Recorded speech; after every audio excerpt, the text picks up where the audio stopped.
ಎಲ್ಲರಿಗೂ ನಮಸ್ಕಾರ. ಗುರುದೀಕ್ಷಾ ಅಕಾಡೆಮಿ ಪ್ರಸ್ತುತಪಡಿಸುವ ದ ಹಿಂದೂ ಕನ್ನಡ ವಿಶ್ಲೇಷಣೆ ಕಾರ್ಯಕ್ರಮಕ್ಕೆ ತಮಗೆಲ್ಲ ಸ್ವಾಗತ. ಈ ದಿನದ ವೀಕ್ಲಿ ರಿವಿಷನ್ ಕ್ಲಾಸ್ ಏನಿದೆ, ಇದು ಈ 5 ದಿನಗಳ ಕಾಲ ನಾವು ನೋಡಿರುವಂತಹ ಆರ್ಟಿಕಲ್ಸಲ್ಲಿ ಯಾವುದು ಇಂಪಾರ್ಟೆಂಟ್ ಆರ್ಟಿಕಲ್ಸ್ ಇದೆ ಆ ಆರ್ಟಿಕಲ್ಸ್ನ ನಾವು ಕ್ವೆಶನ್ಸ್ ಫಾರ್ಮ್ಯಾಟಲ್ಲಿ ರಿವಿಷನ್ ಮಾಡ್ತೀವಿ. ಅಂದರೆ ಏನು ಎಕ್ಸಾಮ್ಸಲ್ಲಿ ಕ್ವೆಶನ್ಸ್ ಬರಬಹುದು ಅನ್ನುವಂಥ ಸಾಧ್ಯತೆಗಳಿರುತ್ತೆ. ಆ ರೀತಿಯಾಗಿ ನಾವು ಇಲ್ಲಿ ಈ ವಾರದ ರಿವಿಷನ್ ಕ್ಲಾಸನ್ನು ನಡೆಸ್ಕೊಂಡು ಹೋಗೋಣ. ಸೊ ಈಗ ಮೊದಲ ಆರ್ಟಿಕಲ್ ನೋಡೋಣ. ಇದು the evolution of pension reforms in India ಅನ್ನುವಂತಹ ಆರ್ಟಿಕಲ್ಗೆ ಕುರಿತಾಗಿರುವಂಥದ್ದು. ನಾನು ಈ ಆರ್ಟಿಕಲಲ್ಲಿ ಮೊದಲೇ ಹೇಳಿರೋ ಹಾಗೇನೆ ಇಲ್ಲಿ ಪೆನ್ಷನ್ ರಿಫಾರ್ಮ್ಸ್ ಇದೆ, ಅಥವಾ ಪೆನ್ಷನ್ ರಿಲೇಟೆಡ್ ಸ್ಕೀಮ್ಸ್ ಏನಿದೆ ಭಾರತದಲ್ಲಿ ಅದು ಬಹಳ ಮುಖ್ಯ ಆಗುತ್ತೆ. ಸೊ ಅದರ ಒಂದು ನಿಟ್ಟಿನಲ್ಲಿ ನಾವಿವತ್ತು ಕ್ವೆಶನ್ಸನ್ನು ನೋಡೋಣ ಆ್ಯಂಡ್ ಕ್ವೆಶನ್ಸ್ ಮೂಲಕ ನಾವು ಈ ಒಂದು ಆರ್ಟಿಕಲನ್ನು ರಿವೈಸ್ ಮಾಡೋಣ. ಸೊ ಮೊದಲ ಕ್ವೆಶನ್ ಏನು ಅಂತಂದರೆ, under Atal pension Yojana what is the key advantage for informal sector workers? ನಮಗೆಲ್ಲ ತಿಳಿದಿದೆ ಅಟಲ್ ಪೆನ್ಷನ್ ಯೋಜನೆ ಏನಿದೆ ಅದನ್ನು ಇನ್ಫಾರ್ಮಲ್ ಸೆಕ್ಟರಲ್ಲಿ ವರ್ಕ್ ಮಾಡುವಂತಹ ವರ್ಕರ್ಸ್ ಏನಿದ್ದಾರೆ ಅವರನ್ನು ಕೂಡ ಇನ್ಕ್ಲೂಡ್ ಮಾಡ್ಕೊಳ್ಳುತ್ತೆ. ಸೊ ಇಲ್ಲಿ 4 ಆಪ್ಷನ್ ಇದೆ. Only lump sum payments are allowed, quarterly and half yearly instalments are allowed, only monthly payments and guaranteed minimum pension of 10,000 ಅಂತ. ಸೊ ಇಲ್ಲಿ ನಾವು ಎಲಿಮಿನೇಷನ್ ಮೆಥಡನ್ನು ಯೂಸ್ ಮಾಡೋಣ. ಫಸ್ಟ್ ಏನಂತಾರೆ, ಯೂಶಲಾಗಿ ಎಕ್ಸಾಮಲ್ಲಿ ಯಾವಾಗ ಓನ್ಲಿ ಅನ್ನುವಂಥ ವರ್ಡ್ ಇರುತ್ತೆ ಆಗ ನಾವು ಆ ಸ್ಟೇಟ್ಮೆಂಟನ್ನು ಯೂಶಲಾಗಿ ರಾಂಗ್ ಅಂತ ಕನ್ಸಿಡರ್ ಮಾಡ್ತೀವಿ. ಸೊ ಅದನ್ನು ನೋಡಿದಾಗ ಇಲ್ಲಿ ಎ ಮತ್ತು ಸಿ ಹೋಗುತ್ತೆ. ಇನ್ನೇನಿದೆ, guaranteed minimum pension of 10,000 rupees. ಮತ್ತೆ ಒಂದು ಟ್ರಿಕ್ ಏನು ಅಂತ, ಈ ನ್ಯೂಮರಿಕಲ್ ವ್ಯಾಲ್ಯೂಸ್ ಏನಿರುತ್ತೆ, ಯಾರು ಒಂದು ನ್ಯೂಮರಿಕಲ್ ವ್ಯಾಲ್ಯೂ ಅಂದರೆ ಎಕ್ಸಾಕ್ಟ್ ವ್ಯಾಲ್ಯೂ ಕೊಟ್ಟಿದ್ರೆ ಅದು ಯೂಶಲಾಗಿ ರಾಂಗ್ ಆಗಿರುತ್ತೆ, ಅದನ್ನು ನಾವು ಬಳಸ್ಕೋಬೋದು. ಮತ್ತೊಂದು ಕಡೆ ಏನು ಅಂತಂದರೆ, ಈಗ ಅಟಲ್ ಪೆನ್ಷನ್ ಯೋಜನೆ ಬಗ್ಗೆ ನಮ್ಗೆ ಗೊತ್ತಿದ್ರೆ ಮಿನಿಮಮ್ ಪೆನ್ಷನನ್ನು 10,000 ಯಾವುದೇ ಒಂದು ಸ್ಕೀಮಲ್ಲಿ ಇಟ್ಟಿರೋದಕ್ಕೆ ಸಾಧ್ಯವಿಲ್ಲ ಇಲ್ಲಿವರೆಗೂ. ಸೊ ಮಿನಿಮಮ್ ಅದು ಮಿನಿಮಮ್ 10,000 ಕೊಡ್ತೀವಿ ಪೆನ್ಷನ್ ಅಂತಂದರೆ no, it is not possible. So ಇದನ್ನು ಕೂಡ ಎಲಿಮಿನೇಟ್ ಮಾಡ್ಬೋದು. ಸೊ ಆಗ ನಮ್ಗೆ ಉಳಿಯೋದು ಈ ಬಿ ಒಂದೇ ಪಾಸಿಬಲ್ ಸೊಲ್ಯೂಷನ್ ಅಂತ. ಸೊ ಆ ರೀತಿಯಾಗಿ ನಾವು ಈ ಒಂದು ಕ್ವೆಶನನ್ನು ಆನ್ಸರ್ ಮಾಡ್ಬೋದಾಗುತ್ತೆ.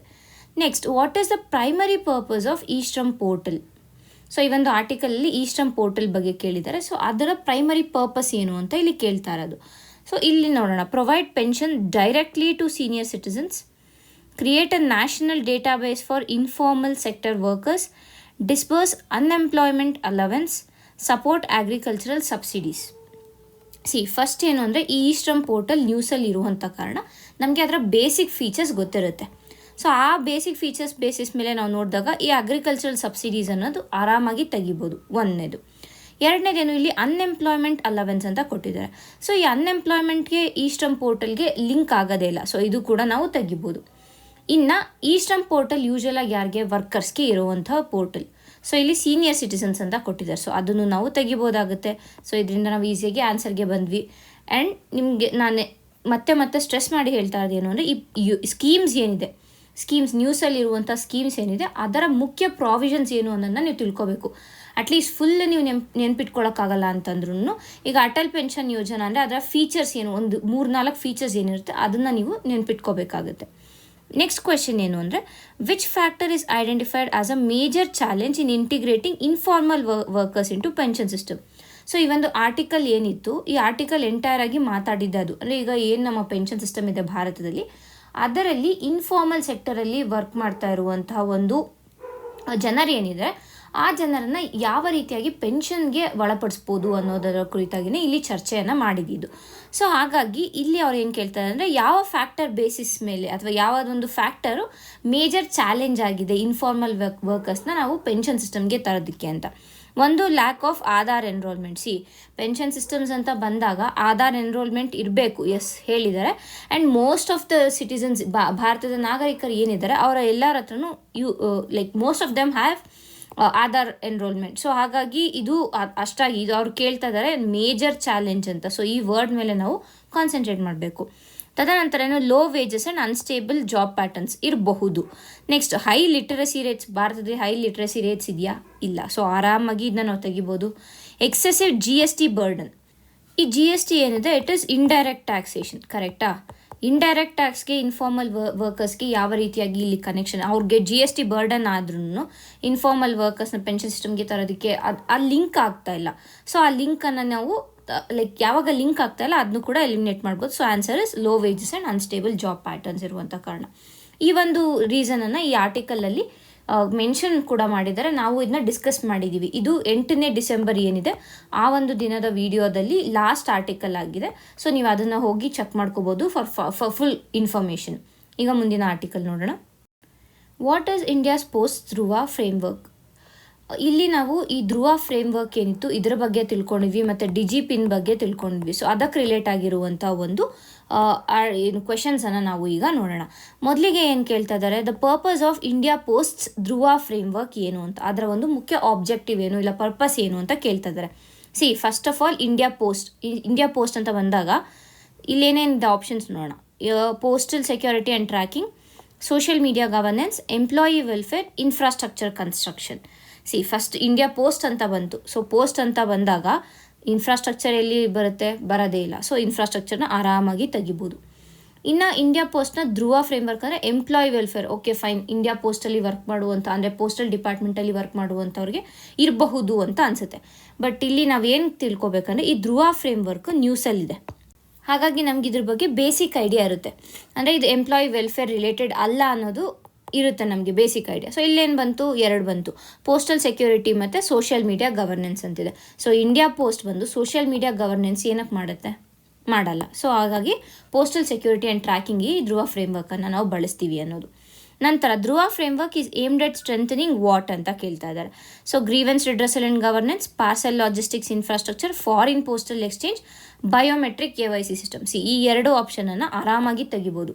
ಯಾಕೆಂದರೆ ಧ್ರುವ ಫ್ರೇಮ್ವರ್ಕ್ ಇಂಡಿಯಾ ಪೋಸ್ಟ್ ಇದು, ಬಟ್ ಫಾರಿನ್ ಪೋಸ್ಟಲ್ ಎಕ್ಸ್ಚೇಂಜ್ವರೆಗೂ ಎಲ್ಲ ನಾವು ತಲೆ ಕೆಡಿಸ್ಕೊಳಲ್ಲ. ಆ್ಯಂಡ್ ನೆಕ್ಸ್ಟ್ ಬಯೋಮೆಟ್ರಿಕ್ KYC ಸಿಸ್ಟಮ್ಗೆ ಅದಕ್ಕೋಸ್ಕರ ಧ್ರುವ ಫ್ರೇಮ್ವರ್ಕನ್ನು ನಾವು ತರೋದು ಇಲ್ಲ. ಇನ್ನು ಇದು 2 ಬರುತ್ತೆ, ಕರೆಕ್ಟಾ? ಇಲ್ಲಿ ಧ್ರುವ ಫ್ರೇಮ್ವರ್ಕು ಇದರ ಒಂದು ಪರ್ಪಸನ್ನು ನಾವು ನೋಡಿದ್ರೆ ಇಟ್ ಈಸ್ ಗ್ರೀವೆನ್ಸ್ ರಿಡ್ರೆಸಲ್ ಮತ್ತು ಗವರ್ನೆನ್ಸ್ಗೆ ಅಂತಲೇ ಇರೋದು. ಸೊ ಹಾಗಾಗಿ ನಮಗೆ ಬೇಸಿಕ್ ಐಡಿಯಾ ಇರುವಂಥ ಕಾರಣ ಆರಾಮಾಗಿ ಈ ಒಂದು ಆನ್ಸರನ್ನು ಚೂಸ್ ಮಾಡ್ಬೋದಾಗುತ್ತೆ.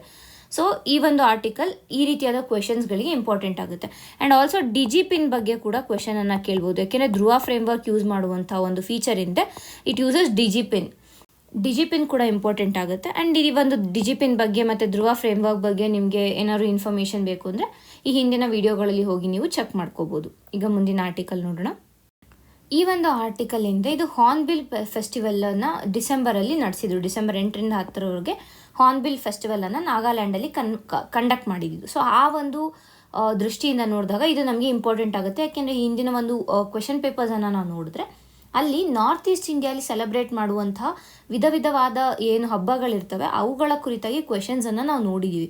ಸೊ ಆ ಒಂದು ದೃಷ್ಟಿಯಿಂದ ನಾವು ಈ ಒಂದು ಆರ್ಟಿಕಲ್ನ ನೋಡ್ತಾ ಇದ್ವಿ. ಸೊ ಕ್ವೆಶನ್ಸನ್ನು ನೋಡಿದ್ರೆ hornbill festival is primary celebrated to, ಏನಕ್ಕೆ ಹಾರ್ನ್ಬಿಲ್ ಫೆಸ್ಟಿವಲನ್ನು ಸೆಲೆಬ್ರೇಟ್ ಮಾಡ್ತಾರೆ ಅಂತ, promote wildlife conservation in India of the Indian hornbill, showcase inter tribal cultural heritage of Nagaland, celebrate the harvesting season of Naga tribes exclusively, mark the formation day of Nagaland.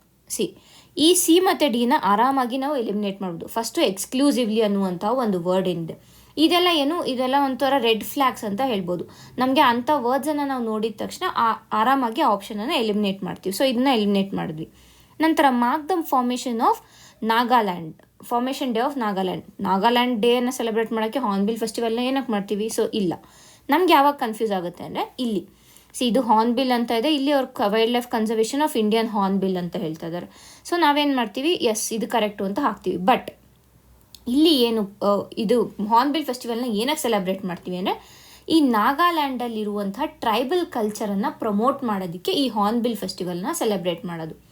ಈ ಒಂದು ಫೆಸ್ಟಿವಲ್ನ Hornbill festival ಅಂತ ಯಾಕೆ ಕರೀತಾರೆ ಅಂದರೆ ಈ ನಾಗಾ ಟ್ರೈಬ್ಸ್ಗಳು ಏನಿದ್ದಾರೆ, ಈ ನಾಗಾಲ್ಯಾಂಡ್ನಲ್ಲಿರುವಂಥ ಬುಡಕಟ್ಟು ಜನಾಂಗದವರು ಏನಿದ್ದಾರೆ ಅವರಿಗೆ ಈ ಇಂಡಿಯನ್ ಹಾರ್ನ್ಬಿಲ್ ಅನ್ನುವಂಥ ಪಕ್ಷಿ ಏನಿದೆ ಪುರಾತನ ಕಾಲದಿಂದಲೂ ಒಂದು ಸಿಗ್ನಿಫಿಕೆಂಟ್ ಆಗಿರುವಂತಹ ಪಕ್ಷಿಯಾಗಿದೆ. ಅಂದರೆ ಅವರು ಅದನ್ನು ಪೂಜಿಸ್ಕೊಂಡು ಬಂದಿರೋದನ್ನು ನಾವು ನೋಡ್ಬೋದು. ಮತ್ತು ಅವರ ಒಂದು ಕಲ್ಚರ್ ಮತ್ತು ಟ್ರೆಡಿಷನ್ ಏನಿದೆ ಮತ್ತು ಅವರ ಒಂದು ಏನು ಜಾನಪದ ಕಲೆಗಳೇನಿದ್ದಾವೆ, ಅಂದರೆ ಈಗ ಜಾನಪದ ಕಥೆಗಳಿರ್ಬೋದು, ಜಾನಪದ ನಾಟಕಗಳಿರ್ಬೋದು, ಇವುಗಳಲ್ಲಿ ಈ ಒಂದು ಏನು ಇಂಡಿಯನ್ ಹಾರ್ನ್ಬಿಲ್ ಇದೆ ಇದನ್ನು ನಾಗಾ ಬುಡಕಟ್ಟು ಜನಾಂಗ ಏನಿದ್ದಾರೆ ಅವರ ಒಂದು ಪ್ರೈಡ್, ಕರೇಜ್ ಮತ್ತು ಯುನಿಟಿಯನ್ನು ಸಿಂಬಲೈಸ್ ಮಾಡೋದಕ್ಕೆ ಈ ಒಂದು ಪಕ್ಷಿಯನ್ನು ಅವ್ರು ಯೂಸ್ ಮಾಡ್ತಾ ಬಂದಿದ್ರು. ಸೊ ಆದ್ದರಿಂದ ಈ ಒಂದು ಏನು ಫೆಸ್ಟಿವಲ್ ಇದೆ, ಈ ನಾಗಾ ಇಂಟರ್ ಟ್ರೈಬಲ್ ಕಲ್ಚರಲ್ ಹೆರಿಟೇಜನ್ನು ಪ್ರಮೋಟ್ ಮಾಡೋದಕ್ಕೆ ಇರುವಂಥ ಫೆಸ್ಟಿವಲ್ ಹೆಸರನ್ನು ಅವರು ಹಾರ್ನ್ಬಿಲ್ ಫೆಸ್ಟಿವಲ್ ಅಂತ ಇಟ್ಟಿದ್ದಾರೆ. ಸೊ ಇದು ನಮಗೆ ಇಂಪಾರ್ಟೆಂಟ್ ಆಗುತ್ತೆ. ನೆಕ್ಸ್ಟ್ ಕ್ವೆಶನ್ ಏನು ಅಂದರೆ Hornbill derives it's name from Hornbill bird.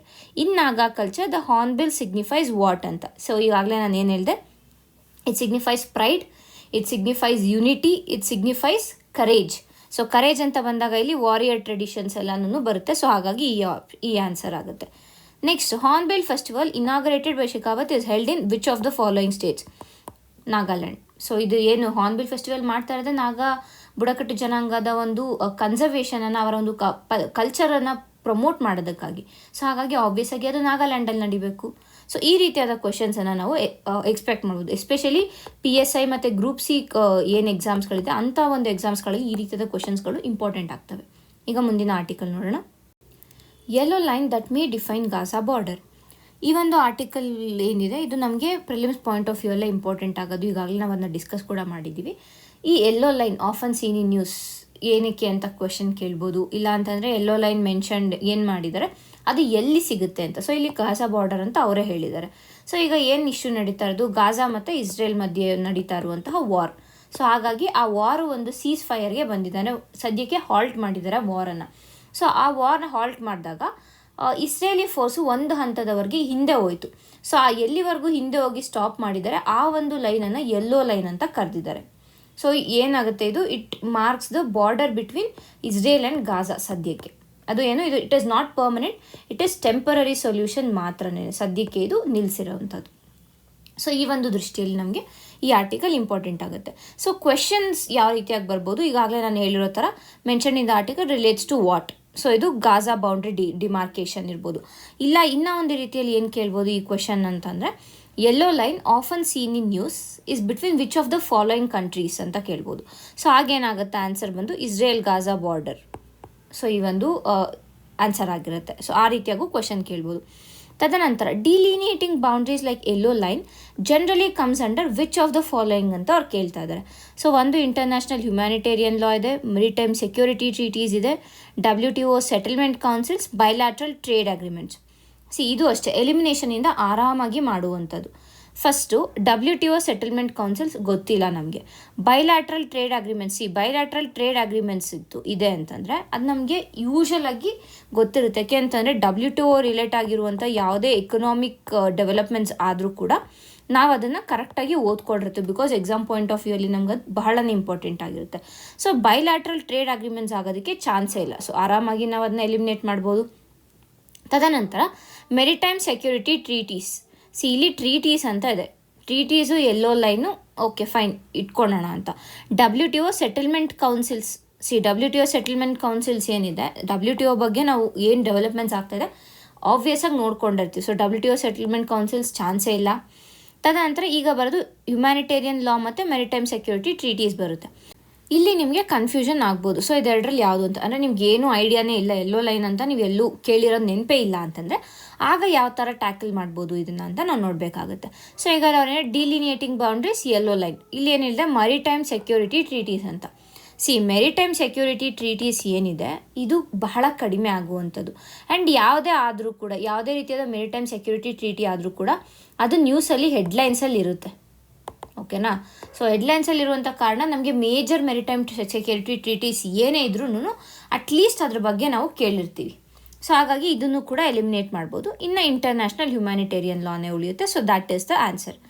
And ಅಕಸ್ಮಾತ್ ಏನಾದರೂ ಈ 50-50 ಸ್ಟೇಜಿಗೆ ಬಂದು ನಿಮಗೆ ಅಲ್ಲೂ ಆ ಎಲಿಮಿನೇಷನ್ ಮೆಥಡ್ ಮಾಡೋಕ್ಕಾಗ್ತಾ ಇಲ್ಲ ಅಂತಂದರೆ ಯು ಕ್ಯಾನ್ ಗೋ ಫಾರ್ 50-50 ಅಂದರೆ ನೀವು ನಿಮ್ಮ ಆ ಒಂದು ಪಾಯಿಂಟಲ್ಲಿ ನಿಮ್ಮ ಇನ್ಸ್ಟಿಂಕ್ಟ್ ಏನು ಹೇಳುತ್ತೆ ನೀವು ಆ ಒಂದು ಆನ್ಸರನ್ನು ಚೂಸ್ ಮಾಡ್ಬೋದು. So that is one type of ಏನಂತೀವಿ ಎಲಿಮಿನೇಷನ್ ಟೆಕ್ನಿಕ್ ಪ್ಲಸ್ ಮತ್ತು ನಮ್ಮ ಇನ್ಸ್ಟಿಂಕ್ಟ್ ಗಟ್ ಫೀಲಿಂಗ್ ಏನಿದೆ ಅದನ್ನ ಟ್ರಸ್ಟ್ ಮಾಡುವಂಥದ್ದು. ಇನ್ನು ನಾವು ಯೆಲ್ಲೋ ಲೈನ್ ಬಗ್ಗೆ ಕಂಪ್ಲೀಟಾಗಿ ಈ ಹಿಂದಿನ ವೀಡಿಯೋಗಳಲ್ಲಿ ನೋಡಿದ್ವಿ. ಪ್ಲೀಸ್ ಹೋಗಿ ನೀವು ಅಲ್ಲಿ ಒಂದ್ಸತಿ ಈ ಒಂದು ಡೀಟೇಲ್ಸನ್ನು ಕರೆಕ್ಟಾಗಿ ನೋಡ್ಕೊಳ್ಳಿ. Because it is very important for exam. ಈಗ ಮುಂದಿನ ಆರ್ಟಿಕಲ್ ನೋಡೋಣ. Blue corner notice against Goa club owners. So ಏನಾಗಿತ್ತು ಅಂದರೆ ಗೋವಾದಲ್ಲಿ ಒಂದು ಕ್ಲಬ್ಬಲ್ಲಿ ಫೈರ್ ಆಕ್ಸಿಡೆಂಟ್ ಆಗಿತ್ತು. ಸೊ ಯಾವಾಗ ಈ ಅವಘಡ ಆಯಿತು ಅವರ ಆ ಒಂದು ಕ್ಲಬ್ನ ಓನರ್ಗಳು ದೇಶವನ್ನು ಬಿಟ್ಟು ಓಡೋಗಿದ್ರು. ಸೊ ಅವರನ್ನು ಹುಡ್ಕೋದಕ್ಕಾಗಿ CBI ಬ್ಲೂ ಕಾರ್ನರ್ ನೋಟಿಸ್ ಅನ್ನುವಂಥ ನೋಟಿಸನ್ನು ಇಶ್ಯೂ ಮಾಡಿತ್ತು. ಸೊ ಅದರ ಕುರಿತಾಗಿ ನಾವು ಇಲ್ಲಿ ನೋಡಿದ್ವಿ ಈ ಹಿಂದಿನ ಆರ್ಟಿಕಲಲ್ಲಿ. ಸೊ ಇದ್ರ ಬಗ್ಗೆ ಕಂಪ್ಲೀಟ್ ಡೀಟೇಲ್ಸ್ ಏನಿದೆ ಇದನ್ನು ನೀವು ಅಲ್ಲಿ ಹೋಗಿ ನೋಡ್ವಿ, ಆ ವಿಡಿಯೋಲಿ ಹೋಗಿ ನೋಡಿ. ಈಗ ನಾವು ಜಸ್ಟ್ ರಿವಿಷನ್ನಲ್ಲಿ ಏನು ಬೇಕು ಅಂತ ನೋಡೋಣ. ಬ್ಲೂ ಕಾರ್ನರ್ ನೋಟಿಸ್ ಯಾರು ಇಶ್ಯೂ ಮಾಡ್ತಾರೆ? It is issued by Interpol. ಈ ಒಂದು ನೋಟಿಸ್ ಏನಿದೆ ಮತ್ತು ಇಂಟರ್ಪಾಲ್ ಬಗ್ಗೆ ಕ್ವೆಶನ್ಸ್ಗಳು ತುಂಬಾ ಇಂಪಾರ್ಟೆಂಟ್ ಆಗುತ್ತೆ. ಮತ್ತು ಅದನ್ನು ಇಶ್ಯೂ ಮಾಡುವಂಥ ನೋಟಿಸಸ್ ಎರಡೂ ನಮಗೆ ಬಹಳ ಇಂಪಾರ್ಟೆಂಟ್. ನಂತರ blue corner notice of Interpol is intended to what, ಅಂದರೆ ಈ ಬ್ಲೂ ಕಾರ್ನರ್ ನೋಟಿಸನ್ನು ಏನಕ್ಕೆ ನೀಡುತ್ತೆ ಇಂಟರ್ಪಾಲ್ ಅನ್ನೋದು ನಮಗೆ ಇಂಪಾರ್ಟೆಂಟ್ ಆಗುತ್ತೆ. Warn about imminent threats, track missing persons and suspects, demand extradition, freeze assets in other countries. ಇಲ್ಲಿರುವಂಥ ಆಪ್ಷನ್ಸನ್ನು ನೋಡಿದ್ರೆ ಬ್ಲೂ ಕಾರ್ನರ್ ನೋಟಿಸ್ ಅಂದರೆ ಏನು ಅಂತ ಗೊತ್ತೇ ಇಲ್ಲ ಅಂದರೆ ಈ ಎಲ್ಲ ಆಪ್ಷನ್ಸು ಒಂದೇ ಥರನೇ ಕಾಣಿಸುತ್ತೆ. ಸೊ ಅಂದರೆ ಏನು ತುಂಬ ಕನ್ಫ್ಯೂಸಿಂಗಾಗಿರುತ್ತೆ. ಸೊ ಏನು ಮಾಡಬೇಕು ನೀವು ಅಂತಂದರೆ ಫಸ್ಟು ಈಗಾಗಲೇ ನಾನು ಹೇಳಿರೋ ಥರ ಇದು ನ್ಯೂಸಲ್ಲಿ ತುಂಬಾ ಓಡಾಡ್ತಾ ಇರೋದ್ರಿಂದ ನಿಮಗೆ ಎಲ್ಲ ಟೈಪ್ಸ್ ಆಗಿ ಇಂಟರ್ಪಾಲ್ ನೋಟಿಸಸ್ ಏನಿದೆ ಎಲ್ಲ ಟೈಪ್ಸು ನಿಮಗೆ ಗೊತ್ತಿರಬೇಕು. ಆ್ಯಂಡ್ ಸ್ಟಿಲ್ ನೀವು ಮರ್ತೋಗಿದ್ದೀರಾ ಅಂತಂದರೆ ಯಾವ ರೀತಿಯಾಗಿ ಈ ಒಂದು ಆ ಕ್ವೆಶನನ್ನು ಟ್ಯಾಕಲ್ ಮಾಡಬೇಕು ಅಂತ ನೋಡೋಣ. ಮೊದಲಿಗೆ ಏನಿದೆ, warn about imminent threats, okay, track missing persons, demand extradition. ಡೈರೆಕ್ಟಾಗಿ ಎಕ್ಸ್ಟ್ರಾಡಿಷನನ್ನು ಡಿಮ್ಯಾಂಡ್ ಮಾಡೋದಕ್ಕೆ ಆಗೋದೇ ಇಲ್ಲ. ಈಗ ಒಂದು ಫಾರಿನ್ ಕಂಟ್ರಿಗೆ ನೋಟಿಸನ್ನು ಇಶ್ಯೂ ಮಾಡ್ತಾ ಇದ್ದೀವಿ ಅಂದರೆ ಫಸ್ಟು ಜಸ್ಟ್ ಒಂದು ವಾರ್ನಿಂಗ್ ಥರ ಅಥವಾ ಒಂದು ರಿಕ್ವೆಸ್ಟ್ ಥರ ನಾವು ಕೊಡಬೇಕಾಗುತ್ತೆ. ಸೊ ಆ ರಿಕ್ವೆಸ್ಟ್ ಇರೋವಾಗ ಏನಾಗುತ್ತೆ, ಇವಾಗ ಫಸ್ಟಲ್ಲೇ ಬ್ಲೂ ಕಾರ್ನರ್ ನೋಟಿಸ್ ಇಶ್ಯೂ ಮಾಡ್ತಾ ಇದ್ದಾರೆ ಅಂದರೆ ಡೈರೆಕ್ಟಾಗಿ ಡಿಮ್ಯಾಂಡ್ ಮಾಡೋದಕ್ಕಾಗಲ್ಲ. So there should be some ಏನಂತೀವಿ ರಿಕ್ವೆಸ್ಟ್ ಥರ ಇರಬೇಕು. ಸೊ ಇದು ಆಬ್ವಿಯಸ್ ಆಗಿ ಎಲಿಮಿನೇಟ್ ಮಾಡ್ಬೋದು. ತದನಂತರ freeze assets in other countries. ಈಗ ಇಂಟರ್ಪಾಲ್ CBI ಇಶ್ಯೂ ಮಾಡಿದೆ ಅಂದರೆ CBI ಇಂಟರ್ಪಾಲ್ ಇಶ್ಯೂ ಮಾಡಿದೆ. ಓಕೆ, ಹಂಗಂತ ಡೈರೆಕ್ಟಾಗಿ ಅಸೆಟ್ಸ್ ಬೇರೆ, ಅದು ಏನು ಇಂಡಿಯಾದಲ್ಲಿರುವಂಥ ಅಸೆಟ್ಸ್ ಅಲ್ಲ, ಬೇರೆ ಕಂಟ್ರಿಲಿರೋ ಅಸೆಟ್ಸನ್ನು ಫ್ರೀಸ್ ಮಾಡೋದಕ್ಕೆ ಆಗಲ್ಲ. ಇಟ್ ಈಸ್ ನಾಟ್ ಲೈಕ್ ನಮ್ಮ ಒಂದು ಫಂಡಮೆಂಟಲ್ ಹ್ಯೂಮನ್ ರೈಟ್ಸ್ ಏನಿದೆ ಆ ರೈಟ್ಸ್ ಇಲ್ಲಿ ವಯೋಲೇಟ್ ಆಗುತ್ತೆ. ಸೊ ಹಾಗಾಗಿ ಇದನ್ನು ಕೂಡ ತೆಗಿಬೋದು, because it is very extreme.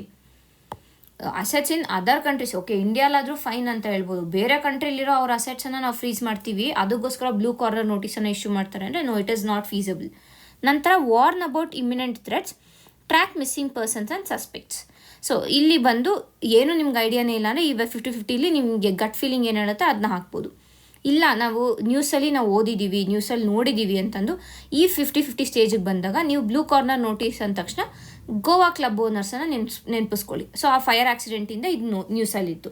So ಏನಕ್ಕೆ ಅವರು ಇಶ್ಯೂ ಮಾಡಿದ್ದು, ಅವರು ಭಾರತನ ಬಿಟ್ಟು ಬೇರೆ ದೇಶಕ್ಕೆ ಹೋಗ್ಬಿಟ್ಟಿದ್ರು. ಸೊ ಅವ್ರನ್ನ ಟ್ರ್ಯಾಕ್ ಮಾಡಬೇಕು, ಅವ್ರು ಯಾವ ದೇಶದಲ್ಲಿ ಇದ್ದಾರೆ, ಅವ್ರ ಐಡೆಂಟಿಟಿ, ಅವ್ರು ಇರೋ ದೇಶದಲ್ಲಿ ಐಡೆಂಟಿಟಿ ಕರೆಕ್ಟಾಗಿದೆಯಾ ಅಂದರೆ ಅವರೇನಾದು ಅಂತ ಕನ್ಫರ್ಮ್ ಮಾಡ್ಕೋಬೇಕು. ಸೊ ಹಾಗಾಗಿ ಮಿಸ್ಸಿಂಗ್ ಪರ್ಸನನ್ನು ಟ್ರ್ಯಾಕ್ ಮಾಡೋಕ್ಕೆ ಇಲ್ಲ ಸಸ್ಪೆಕ್ಟ್ಗಳನ್ನು ಟ್ರ್ಯಾಕ್ ಮಾಡೋದಕ್ಕೆ ಈ ಬ್ಲೂ ಕಾರ್ನರ್ ನೋಟಿಸನ್ನು ಇಶ್ಯೂ ಮಾಡ್ತಾರೆ ಅನ್ನೋದು ನಾವು ತಿಳ್ಕೊತೀವಿ. ಸೊ ಈ ರೀತಿಯಾಗಿ ಬೇರೆ ಬೇರೆ ರೀತಿಯಾದ ನೋಟಿಸಸ್ಗಳಿದೆ, ಇಂಟರ್ಪಾಲ್ ನೀಡುವಂತಹ ನೋಟಿಸಸ್ಗಳು ಇವು ಇಂಪಾರ್ಟೆಂಟ್ ಆಗ್ತವೆ. ಆ್ಯಂಡ್ ರೆಡ್ ನೋಟಿಸ್ ಅಂತಂದರೆ ಏನು, ರೆಡ್ ನೋಟಿಸಸ್ ಏನು, ಇದು ಸಿಮಿಲರ್ ಟು ಎಕ್ಸ್ಟ್ರಾಡಿಷನ್, ಲೈಕ್ ಎಕ್ಸ್ಟ್ರಾಡಿಯೇಟ್ ಮಾಡೋದಕ್ಕೆ. ಅಂದರೆ ಏನಾಗುತ್ತೆ ಅಂದರೆ ಈಗ ಆ ದೇಶದಲ್ಲಿ ಭಾರತದ ಸಸ್ಪೆಕ್ಟ್ಗಳು ಯಾರಾದರೂ ಅಲ್ಲಿದ್ದಾರೆ, ಸೊ ನೀವು ಅವರನ್ನ ನಮಗೆ ಒಪ್ಪಿಸಿ ಅನ್ನುವಾಗೆ ನೀಡುವಂಥ ನೋಟಿಸ್ ಏನಿದೆ ಅದು ರೆಡ್ ನೋಟಿಸ್ ಆಗುತ್ತೆ. ಸೊ ಅದೇ ರೀತಿಯಾಗಿ ಬೇರೆ ಬೇರೆ ನೋಟಿಸಸ್ಗಳೇನಿದೆ ಇದರಲ್ಲಿ ಒಂದು ಡೈರೆಕ್ಟಾಗಿ ಬ್ಲೂ ಕಾರ್ನರ್ ನೋಟಿಸ್ ಬಗ್ಗೆ ಕ್ವೆಶನನ್ನು ಕೇಳ್ಬೋದು. ಇಲ್ಲ ಅಂದರೆ ಈ ಮ್ಯಾಚ್ ದ ಫಾಲೋಯಿಂಗ್ ಅಥವಾ how many pairs are correct ಅಂತ ಕ್ವೆಶನ್ಸ್ ಕೇಳ್ತಾರಲ್ವ, ಅಲ್ಲಿ ಈ ರೀತಿಯಾದ ಕ್ವೆಶನನ್ನು ಕೇಳ್ಬೋದು. ಅಂದರೆ ಈಗ 3-4 ನೋಟಿಸಸ್ಗಳು, ಈಗ ರೆಡ್, ಬ್ಲೂ ಮತ್ತು ಪರ್ಪಲ್ ಕೊಟ್ಬಿಟ್ಟು ಅದನ್ನು ಜಂಬಲ್ ಮಾಡಿ ನಿಮಗೆ ಮ್ಯಾಚ್ ದ ಫಾಲೋಯಿಂಗ್ ಥರ ಕೊಡ್ಬೋದು. ಸೊ ಆ ಒಂದು ನಿಟ್ಟಿನಲ್ಲಿ ಈ ಆರ್ಟಿಕಲ್ ಕೂಡ ಬಹಳನೇ ಇಂಪಾರ್ಟೆಂಟ್ ಆಗುತ್ತೆ. ಈಗ ಮುಂದಿನ ಆರ್ಟಿಕಲ್ ನೋಡೋಣ. KC general hospital gets CB-NAT machine. So ಮೊದಲಿಗೆ ನಮಗೆ ಈ ಒಂದು ಆರ್ಟಿಕಲಿಂದ ಒಂದು CB-NAT ಮೆಷಿನ್ ಬಗ್ಗೆ ಗೊತ್ತಿರಬೇಕು. ತದನಂತರ ಈ CB-NAT ಮೆಷಿನ್ ಏನಕ್ಕೆ ಬಳಸ್ತಾರೆ ಅನ್ನೋದು ಗೊತ್ತಿರಬೇಕು. ಇದು ಈ CB-NAT ಮೆಷಿನ್ ಏನಂటే ಇದು TBಯನ್ನು ಡಿಟೆಕ್ಟ್ ಮಾಡೋದಕ್ಕೆ, ವೇಗವಾಗಿ TB ಇದೆಯೋ ಇಲ್ವೋ ಅನ್ನೋದನ್ನು ಡಿಟೆಕ್ಟ್ ಮಾಡೋದಕ್ಕೆ ಬಳಸುವಂಥದ್ದು. ಸೊ TB ಬಗ್ಗೆ ಕೂಡ ಇನ್ಫಾರ್ಮೇಷನ್ ನಮಗೆ ಗೊತ್ತಿರಬೇಕು. ಬಿಕಾಸ್ ಭಾರತದ ಲೈಕ್ ಗ್ಲೋಬಲ್ ಲೆವೆಲಲ್ಲಿ ನೋಡಿದಾಗ 25% ಆಫ್ ಇನ್ಸಿಡೆನ್ಸಸ್ ಏನಿದೆ ಅದು ಭಾರತದಲ್ಲೇ ಇದೆ. ಸೊ ಲೈಕ್ 25% ಅಂದರೆ ಕಾಲ್ ಭಾಗದಷ್ಟು TB ಇನ್ಸಿಡೆನ್ಸಸ್ ಏನಿದೆ ಅಥವಾ TB ಎಫೆಕ್ಟ್ ಆಗಿರೋ ಜನರೇನಿದ್ದಾರೆ ಅವರು ಭಾರತದಲ್ಲೇ ಇದ್ದಾರೆ. ಸೊ ಹಾಗಾಗಿ TB ಬಿಕಮ್ಸ್ ವೆರಿ ಇಂಪಾರ್ಟೆಂಟ್. ಅಂದರೆ ಆ ಡಿಸೀಸ್ ಬಗ್ಗೆ, ಅದು ಬ್ಯಾಕ್ಟೀರಿಯಲ್ ಡಿಸೀಸು, ಅದಕ್ಕೆ ಯಾವ್ಯಾವ ಸ್ಕೀಮ್ಸ್ ಅನ್ನೋ ಇದೆ ಮತ್ತು ಭಾರತದ ಟಾರ್ಗೆಟ್ ಏನು, ಇದೆಲ್ಲ ನಮಗೆ ಗೊತ್ತಿರಬೇಕಾಗುತ್ತೆ. So you have to revise that. ನಾವೀಗ ಇಲ್ಲಿ CB-NAT ಮೆಷಿನ್ ಬಗ್ಗೆ ಕ್ವೆಶನ್ಸನ್ನು ನೋಡ್ತೀವಿ. ಸೊ TB ಬಗ್ಗೆ ಇಟ್ ಈಸ್ ವೆರಿ ಲೈಕ್ ಏನಂತೀವಿ ಸ್ಟ್ಯಾಟಿಕ್ ಪಾರ್ಟ್ ಥರ ಆಗಿದೆ. ಸೊ ನೀವು ಇದನ್ನು ರೆಫರ್ ಮಾಡ್ಕೊಳ್ಳಿ, ನಿಮ್ಮ ನೋಟ್ಸಲ್ಲಿ ಹೋಗಿ ಒಂದು ಸತಿ ಈ ಟಿ ಬಿ ಬಗ್ಗೆ ಎಲ್ಲ ಇನ್ಫಾರ್ಮೇಷನನ್ನು ರಿವೈಸ್ ಮಾಡ್ಕೊಳ್ಳಿ. ಬಿಕಾಸ್ ಈ ಹಿಂದೆ ಲೈಕ್ 2-3 ವೀಕ್ಸ್ ಮುಂಚೆ ಕೂಡ ಟಿ ಬಿ ರಿಪೋರ್ಟ್ ಕೂಡ ಬಂದಿತ್ತು. ಸೊ ಆ ಒಂದು ರಿಪೋರ್ಟ್ ಕೂಡ ಇಂಪಾರ್ಟೆಂಟ್ ಆಗುವಂಥ ಕಾರಣ ನೀವು ಈ ಟಿ ಬಿ ಬಗ್ಗೆ ಸ್ವಲ್ಪ ಮಾಹಿತಿಯನ್ನು ಕಲೆ ಹಾಕ್ಕೊಂಡ್ರೆ ಒಳ್ಳೆಯದು. ಈಗ ನಾವು ಸಿ ಬಿ ನ್ಯಾಟ್ ಮಿಷಿನ್ ಬಗ್ಗೆ ನೋಡೋಣ. C B NAT's advantage over traditional T B testing. ಇಲ್ಲೇನು ಕೇಳ್ತಾ ಇದ್ದಾರೆ, ಸಿ ಬಿ ನ್ಯಾಟ್ಗೂ ಟ್ರೆಡಿಷ್ನಲ್ ಟಿ ಬಿ ಟೆಸ್ಟಿಂಗು ಏನು ಡಿಫ್ರೆನ್ಸ್ ಅಥವಾ ಏನು ಅಡ್ವಾಂಟೇಜ್ ಅಂತ ಕೇಳ್ತಾ ಇದ್ದಾರೆ. So detects T B within hours and identifies drug resistance, uses cheaper technology, detects all lung diseases, detects only childhood T B. ಇವೆರಡನ್ನ ಆರಾಮಾಗಿ ಎಲಿಮಿನೇಟ್ ಮಾಡ್ಬೋದು. ಯಾಕೆಂದರೆ ಆಲ್ ಓನ್ಲಿ ಅನ್ನುವಂಥ ಒಂದು ಏನು ರೆಡ್ ಫ್ಲ್ಯಾಗ್ಸ್ಗಳನ್ನ ನೋಡ್ತೀವಿ, ಸೊ ಅದರಿಂದ ತೆಗೆದಾಕ್ತೀವಿ. ಇನ್ನು ಯೂಸಸ್ ಚೀಪರ್ ಟೆಕ್ನಾಲಜಿ ಅಂತ. ಸೈನ್ಸ್ ಆ್ಯಂಡ್ ಟೆಕ್ಕಲ್ಲಿ ನೀವೇನಾದರೂ ಹೊಸದಾಗಿ ನೋಡ್ತಾ ಇದ್ದೀರಾ, ಅಂದರೆ ಹೊಸ ಒಂದು ಟೆಕ್ನಾಲಜಿ ಇದೆ ಅಂತಂದರೆ ಹಳೆ ಟೆಕ್ನಾಲಜಿಗಿಂತ ಈಗ ಓಲ್ಡ್ ಟೆಕ್ನಾಲಜಿ ಇದೆ, ಒಂದು ನ್ಯೂ ಟೆಕ್ನಾಲಜಿ ಇದೆ. ಸೊ ಎರಡರ ಕಂಪ್ಯಾರಿಸನ್ ಮೇಲೆ ನಿಮಗೆ ಸ್ಟೇಟ್ಮೆಂಟ್ ಬೇಸ್ಡ್ ಆಗಿರ್ಬೋದು, ಇಲ್ಲ ಈ ರೀತಿಯಾಗಿ ಡೈರೆಕ್ಟ್ ಕ್ವೆಶನ್ ಇರ್ಬೋದು. ಇಲ್ಲಿ ನೀವೇನು ತಿಳ್ಕೊಬೇಕಾದ್ರೆ old technology, new technology difference. Old technology ಏನಿರುತ್ತೆ, ಇಟ್ ವಿಲ್ ಬಿ ಚೀಪರ್. ಏಕೆಂದರೆ new technology always it will be costlier ಒಂದು. ತದನಂತರ ಓಲ್ಡ್ ಟೆಕ್ನಾಲಜಿ ಏನಿರುತ್ತೆ ಇದು ಔಟ್ಡೇಟೆಡ್ ಆಗಿರುತ್ತೆ ಸ್ವಲ್ಪ. ಸೊ ಏನಾದರೂ ಹೊಸದಾಗಿ ಕಾಂಪೊನೆಂಟ್ಸ್ ಹೇಳಿದ್ದಾರೆ ಅಂದರೆ ಲೈಕ್ ಇವಾಗ ಇಲ್ಲೇ ನೋಡಿ, ಡಿಟೆಕ್ಟ್ಸ್ ಟಿ ಬಿ ವಿತಿನ್ ಅವರ್ಸ್ ಅಂತ ಆಯಿತು. ವಿತಿನ್ 2 hours ಅಂತಂದರೆ ಇಟ್ ಈಸ್ ಏನಂತೀವಿ ನ್ಯೂ ಡೆವಲಪ್ಮೆಂಟ್. ಸೊ ಅಂಥ ಒಂದು ನ್ಯೂ ಡೆವಲಪ್ಮೆಂಟ್ ಏನಾದ್ರು ಇತ್ತು ಅಂತಂದರೆ ಅದನ್ನು ನಾವು ನ್ಯೂ ಟೆಕ್ನಾಲಜಿಗೆ ಎಸ್ ಅಂತ ಹಾಕ್ತೀವಿ. ಔಟ್ಡೇಟೆಡ್ ಇತ್ತು ಅಂದರೆ ಆಗಲ್ಲ. ಆ್ಯಂಡ್ ಇದು ಚೀಪರ್. ಹೊಸದಾದ ಟೆಕ್ನಾಲಜಿಯನ್ನು ನಾವು ಹೊಸದಾಗಿ ಇನ್ವೆಂಟ್ ಮಾಡ್ತಾ ಇದ್ದೀವಿ ಅಂತಂದರೆ ಡಿಸ್ಕವರ್ ಮಾಡ್ತಾ ಇದ್ದೀವಿ ಅಂತಂದರೆ ಅದಕ್ಕೆ ಆಗುವಂಥ ಖರ್ಚು ಸ್ವಲ್ಪ ಜಾಸ್ತಿ ಇರುತ್ತೆ. ಯಾಕೆಂತಂದರೆ ನಾವು ಫಸ್ಟ್ ಟೈಮ್ ಅದನ್ನು ಮಾಡ್ತಾ ಇರುವಂಥ ಕಾರಣ ನಮಗೆ ಐಡಿಯಾ ಇರೋದಿಲ್ಲ. ಸೊ ಖರ್ಚು ಏನಾಗುತ್ತೆ, ಖರ್ಚು ಸ್ವಲ್ಪ ಜಾಸ್ತಿನೇ ಇರುತ್ತೆ. So uses cheaper technology no. So obviously detects T B within 2 hours and identifies drug resistance. ಅದಕ್ಕೆ ಈಗ ಸಿ ಬಿ ನ್ಯಾಟ್ ಮಿಷನನ್ನು ಎಲ್ಲ ಕಡೆ ಇನ್ಸ್ಟಾಲ್ ಮಾಡ್ತಾ ಇರುವಂಥದ್ದು. ಸೊ ಆ ರೀತಿಯಾಗಿ ಜನರಲ್ ಆಗಿ ನಾವು ಯೋಚಿಸಿದ್ರು ಆರಾಮಾಗಿ ಇದಕ್ಕೆ ಆನ್ಸರನ್ನು ನಾವು ಕಂಡುಹಿಡಿಬೋದು. Next, C B NAT machine is primarily use to detect what? Obviously T B. ನಾವು ಟಿ ಬಿ ಬಗ್ಗೆ ಕಂಪ್ಲೀಟ್ ಇನ್ಫಾರ್ಮೇಷನ್ ಇದ್ದರೆ ಯಾವ ರೀತಿಯಾದ ಟೆಸ್ಟನ್ನು ಮಾಡ್ತೀವಿ, ಭಾರತದಲ್ಲಿ ಸ್ಕೀಮ್ಸ್ ಯಾವುದು, ಇದೆಲ್ಲ ನಮ್ಗೆ ಗೊತ್ತಿದ್ರೆ ಈ ಒಂದು ಆನ್ಸರ್ ಏನಿದೆ it is very easy. So ಇಷ್ಟು ನಮಗೆ ಈ ಒಂದು ಆರ್ಟಿಕಲ್ನಲ್ಲಿ ಸಿಗ್ತಾರೆ ಇನ್ಫಾರ್ಮೇಷನ್. ಮುಂದಿನ ಆರ್ಟಿಕಲ್ ನೋಡೋಣ. Top 10% earners in India gets 58% of national income, bottom half 15%. So ಈ ಒಂದು ಆರ್ಟಿಕಲ್ ಬಗ್ಗೆ ಡೀಟೇಲ್ ಆಗಿ ನಾವು ಹಿಂದಿನ ವಿಡಿಯೋಗಳಲ್ಲಿ ನೋಡಿದ್ದೀವಿ. ಈ ಒಂದು ಆರ್ಟಿಕಲ್ನ ಕಂಪ್ಲೀಟ್ ಇನ್ಫಾರ್ಮೇಷನ್ ಬೇಕು ಅಂದರೆ ನೀವು ಅಲ್ಲಿ ಹೋಗಿ ಚೆಕ್ ಮಾಡ್ಕೋಬೋದು. ಈಗ ನಾನು ಆವತ್ತೂ ಕೂಡ ಹೇಳಿದ್ದೀನಿ, ಆ ವಿಡಿಯೋಗಳಲ್ಲೂ ನಾನು ಏನು ಹೇಳಿದ್ದೀನಿ ಅಂತಂದರೆ ಯಾವುದೇ ಒಂದು ರಿಪೋರ್ಟ್ ಇದೆ ನ್ಯೂಸಲ್ಲಿ ಅಂತಂದರೆ ಅದನ್ನ ಯಾರು ಪಬ್ಲಿಷ್ ಮಾಡ್ತಾರೆ ಅನ್ನೋದು ಇಂಪಾರ್ಟೆಂಟ್ ಆಗುತ್ತೆ. ಏಕೆಂದರೆ ಪ್ರಿಲಿಮ್ಸಲ್ಲಿ ಈ ರೀತಿಯಾದ ಕ್ವೆಶನ್ಸ್ಗಳು ತುಂಬಾ ಬಂದಿದೆ. ಸೊ ಹಾಗಾಗಿ ಈಗ ಇಲ್ಲಿ ಅವ್ರು ಮಾತಾಡ್ತಾ ಇರೋದು ವರ್ಲ್ಡ್ ಇನ್ಇಕ್ವಾಲಿಟಿ ರಿಪೋರ್ಟ್ ಬಗ್ಗೆ. So world inequality report is published by which of the following: IMF, world inequality lab, world economic forum, UN department of economic and social affairs. ಇಲ್ಲಿ ನಮ್ಗೆ ಎಲ್ಲಿ ಕನ್ಫ್ಯೂಷನ್ ಆಗುತ್ತೆ, ಇದು 3 ಕನ್ಫ್ಯೂಷನ್ ಆಗುತ್ತೆ. UN department of economic and social affairs ಅದಿಲ್ಲ, ಅದನ್ನ ನಾವು ತೆಗಿಬೋದು. ಆ್ಯಂಡ್ IMF ಏನಿದೆ, IMF ಕೊಡೋದು 3 ರಿಪೋರ್ಟು. ಸೊ ಆ 3 ರಿಪೋರ್ಟ್ ನಿಮಗೆ ಕಂಪ್ಲೀಟಾಗಿ ಗೊತ್ತಿರುತ್ತೆ. ಸೊ ಹಾಗಾಗಿ IMFನ ಇಲ್ಲಿ ತೆಗಿಬೋದು. ಇನ್ನು ವರ್ಲ್ಡ್ ಎಕನಾಮಿಕ್ ಫೋರಮ್ ಮತ್ತು ವರ್ಲ್ಡ್ ಇನ್ಇಕ್ವಾಲಿಟಿ ಲ್ಯಾಬ್ ಇರುತ್ತೆ. ಈ ಒಂದು ವರ್ಲ್ಡ್ ಇನ್ಇಕ್ವಾಲಿಟಿ ರಿಪೋರ್ಟ್ ಏನಿದೆ, ಈ ಒಂದು ವರ್ಲ್ಡ್ ಇನ್ಇಕ್ವಾಲಿಟಿ ರಿಪೋರ್ಟ್ನ ಇನ್ಇಕ್ವಾಲಿಟಿ ಲ್ಯಾಬ್ ಕೊಡುವಂಥದ್ದು. ಸೊ ಅದು ಒಂದು ಪಾಯಿಂಟು. ತದನಂತರ ಏನು ಗೊತ್ತಿರಬೇಕು ಅಂತಂದರೆ, ಈ ವರ್ಲ್ಡ್ ಇನ್ಇಕ್ವಾಲಿಟಿ ರಿಪೋರ್ಟ್ ಏನಿದೆ ಇದು ಪ್ರತಿ ವರ್ಷ ಬರುವಂತಹ ರಿಪೋರ್ಟ್ ಅಲ್ಲ. ಸೊ ಇದು ಪೀರಿಯಾಡಿಕಲಿ ಕೊಡ್ತಾರೆ, ಬಟ್ ಸೇಮ್ ಫ್ರೀಕ್ವೆನ್ಸಿಯಲ್ಲಿ ಕೊಡಲ್ಲ. ಅಂದರೆ ಎವ್ರಿ 4 to 5 years ಈ ಒಂದು ರಿಪೋರ್ಟನ್ನು ಕೊಡ್ತಾರೆ. ಯಾಕೆ ಅಂದರೆ ಇನ್ಇಕ್ವಾಲಿಟಿ ನಾವು ವರ್ಷದಿಂದ ವರ್ಷಕ್ಕೆ ನಾವು ಅದನ್ನ ಮೆಜರ್ ಮಾಡ್ತೀವಿ ಅಂದರೆ ಲೈಕ್ ಆ ಡೇಟಾ ಏನಿದೆ that won't be accurate. So ಹಾಗಾಗಿ ಅವ್ರು ಏನು ಮಾಡ್ತಾರೆ, 4-5 ವರ್ಷದ ಗ್ಯಾಪ್ ತೊಗೊಂಡು ಆ 4-5 ವರ್ಷಗಳಲ್ಲಿ ಯಾವ ರೀತಿಯಾಗಿ ಈ ಒಂದು ಇನ್ಇಕ್ವಾಲಿಟಿ ಸ್ಪ್ರೆಡ್ ಆಗಿದೆ, ಅಥವಾ ಇನ್ಇಕ್ವಾಲಿಟಿ ಹೇಗೆ ಅದು ಹೆಚ್ಚಿದೆಯಾ, ಕಡಿಮೆ ಆಗಿದೆಯಾ, ಯಾವ ರೀತಿಯಾಗಿ ಅದು ಚೇಂಜ್ ಆಗಿದೆ, ಅವುಗಳನ್ನು ಅನಲೈಸ್ ಮಾಡ್ಬೋದು. ಸೊ ಹಾಗಾಗಿ ಇದೇನು ಇದರ ಫ್ರೀಕ್ವೆನ್ಸಿ ಸೇಮ್ ಇಲ್ಲ, ಬಟ್ ಪೀರಿಯಾಡಿಕಲಿ ಎಸ್ ಕೊಡ್ತಾರೆ ಅನ್ನೋದು ನಾವು ತಿಳ್ಕೋಬೇಕು. ತದನಂತರ India's top 10% earning group receiving 58% of national income reflects which of the following economic concept? ಈ ರೀತಿಯಾದ ಕ್ವೆಶನ್ಸ್ಗಳು ಇಂಪಾರ್ಟೆಂಟ್ ಆಗುತ್ತೆ.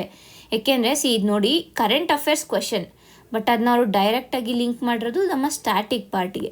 ಸೊ ಸ್ಟ್ಯಾಟಿಕ್ ಪಾರ್ಟ್ನ ನಾಲೆಡ್ಜ್ ಏನಿದೆ that becomes very important. So ನಮ್ಮ ಸ್ಟ್ಯಾಟಿಕ್ಸ್ ಅಥವಾ ನಮ್ಮ ಬೇಸಿಕ್ಸ್ ಏನಿದೆ ಅದನ್ನ ನಾವು ಸ್ಟ್ರಾಂಗ್ ಮಾಡ್ಕೋಬೇಕು ಅಂತ ಇಂತಹ ಕ್ವೆಶನ್ಸ್ಗಳಿಂದ ನಾವು ತಿಳ್ಕೊಬೇಕಾಗುತ್ತೆ.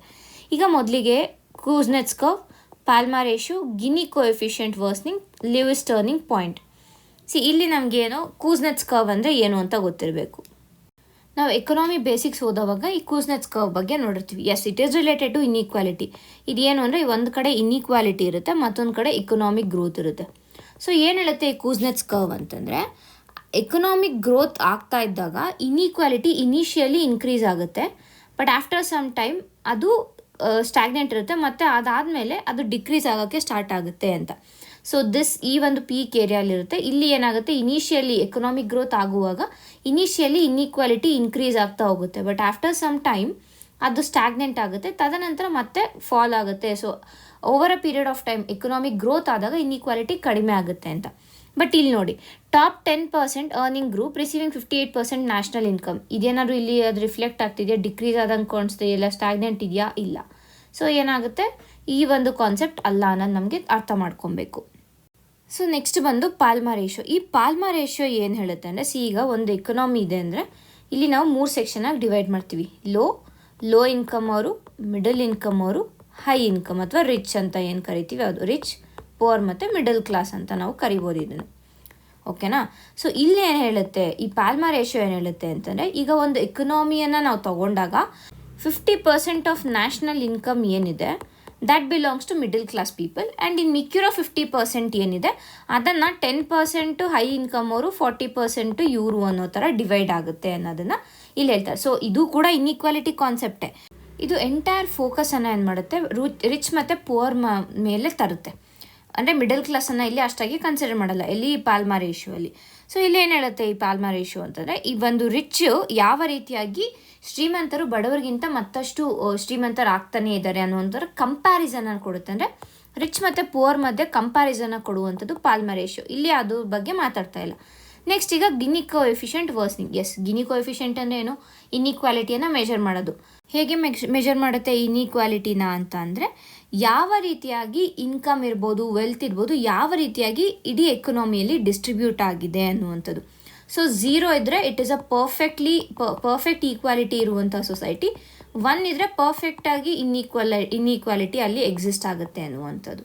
ಸೊ ಹಾಗಾಗಿ ಇಲ್ಲಿ ಗಿನಿ ಕೋಎಫಿಷಿಯಂಟ್ ವರ್ಸನ್ ಆಗ್ತಾ ಇದೆ ಅನ್ನೋದು ನಮ್ಗೆ ಇದರಿಂದ ತಿಳಿಯುತ್ತೆ. ಯಾಕೆ ಅಂತಂದರೆ, ಇಲ್ಲಿ ನಾನೇನು ಹೇಳಿದೆ, ನ್ಯಾಷನಲ್ ಇನ್ಕಮ್ ಅಥವಾ ವೆಲ್ತ್ ಏನಿದೆ ಯಾವ ರೀತಿಯಾಗಿ ಪಾಪ್ಯುಲೇಷನಲ್ಲಿ ಅದು ಡಿಸ್ಟ್ರಿಬ್ಯೂಟ್ ಆಗಿದೆ ಅನ್ನೋದ್ರ ಬಗ್ಗೆ ತಿಳಿಯುತ್ತೆ ಅಂತ.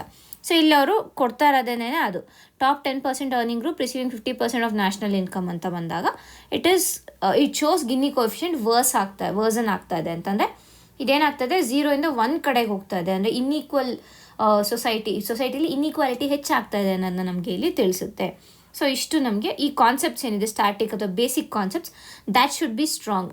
ಏಕೆಂದರೆ ನಾವು ಎಲಿಮಿನೇಷನ್ ಆನ್ಸರಲ್ಲಿ ಅಥವಾ ಆಪ್ಷನ್ಸ್ನ ಎಲಿಮಿನೇಟ್ ಮಾಡಬೇಕು ಅಂದರೆ ನಮ್ಮ ಒಂದು ಬೇಸಿಕ್ ಸ್ಟ್ರಾಂಗ್ ಇರಬೇಕು, ಎಸ್ಪೆಷಲಿ ವಿತ್ ರೆಸ್ಪೆಕ್ಟ್ ಟು ಎಕಾನಮಿಯಲ್ಲಿ ನಾವು ಡೈಲಿ ನ್ಯೂಸ್ ಪೇಪರನ್ನು ಓದ್ತೀವಿ ಅಂದರೂ ಕೂಡ ಅಲ್ಲಿ ಕೊಡುವಂಥ ಟರ್ಮ್ಸ್ ಏನಿದ್ದಾವೆ ಅದು ನಮಗೆ ಅರ್ಥ ಆಗಬೇಕು ಅಂತಂದರೆ ಆ ಬೇಸಿಕ್ ಕಾನ್ಸೆಪ್ಟ್ ಸ್ಟ್ರಾಂಗ್ ಆಗಿರಬೇಕು. ಸೊ ನಿಮ್ಮ ಎಕನಾಮಿಯಲ್ಲಿ ಬೇಸಿಕ್ಸನ್ನು ಸ್ಟ್ರಾಂಗ್ ಮಾಡ್ಕೋಬೇಕಾಗತ್ತೆ. ಈಗ ಮುಂದಿನ ಆರ್ಟಿಕಲ್ ನೋಡೋಣ.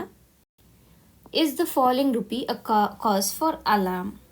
ಸೊ ಈ ಒಂದು ಆರ್ಟಿಕಲ್ ಏನಿದೆ, ಎಸ್, ನಮ್ಮ ರುಪಿಯ ಮೌಲ್ಯ ಕುಸಿತ ಆಗ್ತಾ ಇದೆ.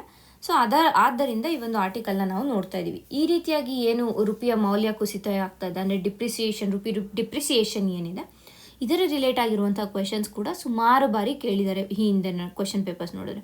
ಸೊ ಆ ಒಂದು ನಿಟ್ಟಿನಲ್ಲಿ ಈ ಆರ್ಟಿಕಲ್ ನಮಗೆ ಇಂಪಾರ್ಟೆಂಟ್ ಆಗ್ತದೆ.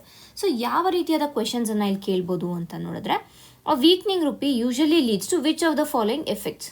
ಸೊ ಏನು ಇಲ್ಲಿ ಎಫೆಕ್ಟ್ಸ್ ಆಫ್ ರುಪಿ ಡಿಪ್ರಿಸಿಯೇಷನ್ ಬಗ್ಗೆ ಕ್ವೆಶನ್ಸ್ ಇದೆ. ತದನಂತರ ಏನು ಅಂತಂದರೆ ಯಾವ ರೀತಿಯಾಗಿ ಈ ಒಂದು ರುಪಿ ಡೆಪ್ರಿಸಿಯೇಷನ್ನ ಟ್ಯಾಕಲ್ ಮಾಡ್ಬೋದು, ಅಂದರೆ ಮೆಜರ್ಸ್ ಟು ಏನಂತೀವಿ ರೆಡ್ಯೂಸ್ ರುಪಿ ಡಿಪ್ರಿಸಿಯೇಷನ್ ಅಂತ ನೋಡ್ಬೋದು. ತದನಂತರ ಏನು ಮಾಡ್ಬೋದು ಅಂದರೆ ಬೆನಿಫಿಟ್ಸ್, ಯಾರಿಗೆ ಬೆನಿಫಿಟ್ ಆಗುತ್ತೆ ರುಪಿ ಡಿಪ್ರಿಸಿಯೇಷನ್. ಸೊ ಇದು ಎಫೆಕ್ಟ್ಸ್ ಅಲ್ಲೇ ಇನ್ಕ್ಲೂಡ್ ಆಗುತ್ತೆ. ಸೊ ಎಫೆಕ್ಟ್ಸ್ ಒಂದು, ಮೆಜರ್ಸ್ ಒಂದು ನಮಗೆ ಇಂಪಾರ್ಟೆಂಟ್ ಆಗುತ್ತೆ. ತದನಂತರ ಏನು ಇಂಪಾರ್ಟೆಂಟ್ ಆಗುತ್ತೆ ಅಂದರೆ basic definition of rupee. Rupee ಡಿಪ್ರಿಸಿಯೇಷನ್ನ ಬೇಸಿಕ್ ಡೆಫಿನಿಷನ್ ನಮಗೆ ಇಂಪಾರ್ಟೆಂಟ್ ಆಗುತ್ತೆ. ಅಂದರೆ ಡಿಪ್ರಿಸಿಯೇಷನ್, ಅಪ್ರಿಸಿಯೇಷನ್, ರಿವ್ಯಾಲ್ಯೂಯೇಷನ್, ಡಿವ್ಯಾಲ್ಯೂಯೇಷನ್, ಇದೆಲ್ಲ ಕೂಡ ನಮಗೆ ಆ ಒಂದು ಡಿಫ್ರೆನ್ಸಸ್ ಏನು ಅನ್ನೋದು ನಾವು ತಿಳ್ಕೊಬೇಕಾಗುತ್ತೆ. ಸೊ ಈ ಒಂದು ಡೆಫಿನಿಷನ್ ಏನಿದೆ ಇದು ಬಂದು ನಮ್ಮ basic concepts, again economic basic concepts ಆಗಿರುವಂಥ ಕಾರಣ ನೀವು ಇದನ್ನು ಕರೆಕ್ಟಾಗಿ ತಿಳ್ಕೊಬೇಕಾಗುತ್ತೆ. ಸೊ ಈಗ ನಾವು ಈ ಕ್ವೆಶನನ್ನು ನೋಡೋಣ. The weakening rupee usually leads to which of the following effects. Imports become costlier, exports become more competitive, domestic inflation may rise, current account deficit automatically improves. So ಇಲ್ಲಿ 4 ಇದೆ. ಇಲ್ಲಿ 2 ರೀತಿಯಾಗಿ ಕ್ವಶನ್, ಒಂದು ಈ ರೀತಿಯಾದ ಆಪ್ಷನ್ಸ್ ಕೊಡುವಂಥದ್ದು, ಮತ್ತೊಂದು how many statements are correct ಅನ್ನುವಂಥದ್ದು. How many statements are correct ಅನ್ನುವಂಥ ಕ್ವಶನನ್ನು ಕೂಡ ಕೇಳ್ಬೋದು. ಸೊ ಓನ್ಲಿ 1, ಓನ್ಲಿ 2, 3, 4, ಆಲ್ 4 ಅಂತ ಈ ರೀತಿಯಾದ ಕ್ವಶನ್ಸ್ ಕೂಡ ಇಲ್ಲಿ ನಾವು ಕೇಳ್ಬೋದಾಗುತ್ತೆ. ಈಗ ನಾವು ಆಪ್ಷನ್ಸನ್ನು ನೋಡೋಣ. Imports become costlier. ಸೊ ನಮ್ಗೆ ಗೊತ್ತು ರುಪಿ ಡೆಪ್ರಿಸಿಯೇಷನ್ ಆದರೆ ಏನಾಗುತ್ತೆ, $1ಗೆ 85 ರೂಪೀಸ್ ಇದ್ದಿದ್ದು ಈಗ $1ಗೆ 90 ರೂಪೀಸ್ ಆಗಿದೆ. ಸೊ ಇಲ್ಲಿ ರುಪಿಯ ಮೌಲ್ಯ ಕುಸಿತ ಆಗಿದೆ ಅನ್ನುವಂಥದ್ದು. ಈಗ ಇಂಪೋರ್ಟ್ಸ್ ಬಿಕಮ್ ಕಾಸ್ಟ್ಲಿಯರ್ ಅಂತ ಹೇಳ್ತಿದ್ದಾರೆ. ಸೊ ನಾವಿಲ್ಲೇ ಅಸ್ಯೂಮ್ ಮಾಡ್ಕೊಳ್ಳೋಣ. ಈಗ ನಂಗೆ ಕಾನ್ಸೆಪ್ಟೇ ಗೊತ್ತಿಲ್ಲ, ಬಂದರೆ ಏನಾಗುತ್ತೇನೋ ಎಫೆಕ್ಟ್ ಏನಾಗುತ್ತೆ ಅನ್ನೋದು ನನಗೆ ಗೊತ್ತಿಲ್ಲ, ಕಾನ್ಸೆಪ್ಟ್ ಮಾತ್ರ ನನಗೆ ಕ್ಲೀನಾಗಿ ಗೊತ್ತಿದೆ. ಈಗ ನಾನು ಅದನ್ನು ಇಲ್ಲಿ ಅಪ್ಲೈ ಮಾಡ್ತೀನಿ. Imports become costlier.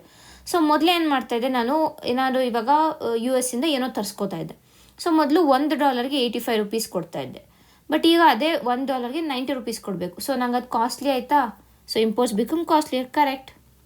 ಸೊ ಈ ಆಪ್ಷನ್ ಆಟೋಮೆಟಿಕ್ಕಾಗಿ ಎಲಿಮಿನೇಟ್ ಆಗುತ್ತೆ. Next, exports become more competitive. Exports ಈಗ ನಾನು ಮೊದಲು ಏನು ಮಾಡ್ತಾಯಿದ್ದೆ, 85 ರೂಪೀಸ್ಗೆ ಮಾರ್ತಾಯಿದ್ದೆ. ಈಗ ನನ್ನ ಯಾವುದೋ ಒಂದು ಬಿಸ್ನೆಸ್ ಇದೆ ನನ್ನ ಹತ್ರ. ಸೊ ಆ ಬಿಸ್ನೆಸ್ ಎಲ್ಲ ಆ ಒಂದು ಪ್ರಾಡಕ್ಟನ್ನು ಮೊದಲು 85 ರೂಪೀಸ್ಗೆ ಮಾರ್ತಾಯಿದ್ದೆ. ಈಗ ಅದೇ ಪ್ರಾಡಕ್ಟ್ನ 90 ರೂಪೀಸಿಗೆ ಮಾರ್ತಾಯಿದ್ದೀನಿ. ಸೊ ನನ್ನ ಫ್ರೆಂಡ್ ಏನು ಮಾಡ್ತಾರೆ, ಇವಳು 90 ಬರ್ತದೆ, ಸೊ ನಾನು ಇದು ಮಾಡ್ತೀನಿ ಅಂತ. ಸೊ ಆವಾಗ ಅವಳು ಏನು ಮಾಡ್ತಾಳೆ, ಇನ್ನೂ ಒಂದಷ್ಟು ಇನ್ನೂ ಚೀಪ್ ಮಾಡಿದ್ರು ಕೂಡ, ಅಂದರೆ ಈಗ $1 ಬದಲು ನಾನು $2 ಮಾರ್ತಾ ಇದ್ದೇನೆ, ಅವಳು $1 ಮಾಡ್ಬೋದು. ಸೊ ಆವಾಗ ಏನಾಗುತ್ತೆ, ಎಕ್ಸ್ಪೋರ್ಟ್ಸ್ ಏನಾಗುತ್ತೆ, ಕಾಂಪಿಟೇಟಿವ್ ಆಗುತ್ತೆ, ಅಂದರೆ ಎಕ್ಸ್ಪೋರ್ಟ್ಸ್ ಇನ್ಕ್ರೀಸ್ ಆಗುತ್ತೆ. ಎಕ್ಸ್ಪೋರ್ಟ್ಸ್ ಯಾವಾಗ ಇನ್ಕ್ರೀಸ್ ಆಗುತ್ತೆ ಅಲ್ಲಿ ಕಾಂಪಿಟೇಷನನ್ನು ನಾವು ನೋಡ್ಬೋದು. ಸೊ ಹಾಗಾಗಿ exports become more competitive. So 2 ಅಂತಂದರೆ ಇದನ್ನು ನಾವು ಎಲಿಮಿನೇಟ್ ಮಾಡ್ಬೋದು. ಆ್ಯಂಡ್ ಅದೇ ನಾವು ಇಲ್ಲಿ 1 ಓನ್ಲಿ 2 ಓನ್ಲಿಗೆ ಮಾಡ್ತೀವಿ ಅಂತಾರೆ, ಇದು 2 ಅಂತಂದರೆ ಸೊ ಇದನ್ನು ನಾವು ಅಟ್ಲೀಸ್ಟ್ ಕ್ಯಾನ್ಸಲ್ ಮಾಡ್ಬೋದು. ಓನ್ಲಿ 2 ಸ್ಟೇಟ್ಮೆಂಟ್ಸ್ ಕರೆಕ್ಟ್ ಅಂತ ಬರುತ್ತೆ. ನಂತರ ಡೊಮೆಸ್ಟಿಕ್ ಇನ್ಫ್ಲೇಷನ್ ಮೇ ರೈಸ್. ಇಲ್ಲಿ ಅವರು ವಿಲ್ ರೈಸ್ ಅಂತ ಹೇಳಿಲ್ಲ, ಮೇ ರೈಸ್ ಅಂತ ಹೇಳಿದ್ದಾರೆ. ಸೊ ಮೇ ಅಂದರೆ ಆದರೂ ಆಗ್ಬೋದು, ಆಗದಿರಾನೂ ಇರ್ಬೋದು. ಇಟ್ ಈಸ್ ಅ ಪಾಸಿಬಿಲಿಟಿ ಇರೋದರ ಕಾರಣ ಆ ಸ್ಟೇಟ್ಮೆಂಟ್ ಯಾವಾಗಲೂ ಕರೆಕ್ಟ್ ಆಗುತ್ತೆ. ಇಕಾನಮಿಯಲ್ಲಿ ಒಂದು ಟ್ರಿಕ್ ಏನು ಅಂದರೆ, ಈಗ ಮೇ ಇಲ್ಲ ಕ್ಯಾನ್ ಈ ರೀತಿಯಾದ ವರ್ಡ್ಸ್ ಬಂತು ಅಂದರೆ ಆ ಸ್ಟೇಟ್ಮೆಂಟ್ಸ್ ಯೂಶುವಲ್ ಆಗಿ ಕರೆಕ್ಟ್ ಆಗಿರುತ್ತೆ. ಯಾಕೆ ಅಂತಂದರೆ ಅದು ಎಕ್ಸಾಕ್ಟ್ ಸ್ಟೇಟ್ಮೆಂಟ್ಸ್ ಅಲ್ಲ. It can happen, it may happen or it may not happen. So ಹಾಗಾಗಿ 2 ಪಾಸಿಬಿಲಿಟಿ ಇರುವಂಥ ಕಾರಣ ಅಂಥ ಸ್ಟೇಟ್ಮೆಂಟ್ಸ್ ಯೂಶುವಲ್ ಆಗಿ ರೈಟ್ ಇರುತ್ತೆ. ಸೊ ಕಣ್ಣು ಮುಚ್ಕೊಂಡು ನೀವು ಅದಕ್ಕೆ ರೈಟ್ ಹಾಕ್ಬೋದು. ಸೊ ಇಲ್ಲೇನೋ ಆನ್ಸರ್ ನಮಗೆ ಸಿಕ್ಬಿಡ್ತು, ಈ ಥರ ಆಪ್ಷನ್ಸ್ ಕೊಟ್ಟರೆ. ಅದೇ ಈ ಕಡೆ ಬಂದು ಹೌ ಮೆನಿ ಸ್ಟೇಟ್ಮೆಂಟ್ಸ್ ಅಂತ ಕೇಳಿದಾಗ ಇದು ಮೇ ರೈಸ್ ಕರೆಕ್ಟ್. ಸೊ ಅವಾಗ ಏನಾಗುತ್ತೆ, ಇದನ್ನು ನಾವು ಕ್ಯಾನ್ಸಲ್ ಮಾಡ್ಬೋದು. ಸೊ ಇವಾಗ ಓನ್ಲಿ 3 ಇಲ್ಲ, ಆಲ್ 4. ಇದು current account deficit automatically improves. Automatically ಇಕೊನಾಮಿ ಅಂತ ಬಂದಾಗ ಆಟೋಮೆಟಿಕ್ಕಾಗಿ ಏನೂ ಆಗೋದಿಲ್ಲ, ಏನೋ ಒಂದು ಸ್ಟೆಪ್ ತೊಗೊಂಡ್ರೆ ಮಾತ್ರನೇ ಆಗೋದಲ್ವಾ. ಸೊ ಹಾಗಾಗಿ ಈ ಒಂದು ಸ್ಟೇಟ್ಮೆಂಟ್ ರಾಂಗ್ ಆಗುತ್ತೆ. ಸೊ ಇಲ್ಲಿ ಆಲ್ 4 ಹೋಗುತ್ತೆ, ಇದು ಓನ್ಲಿ 3 ಸ್ಟೇಟ್ಮೆಂಟ್ಸ್ ಕರೆಕ್ಟ್ ಅನ್ನುವಂಥದ್ದು.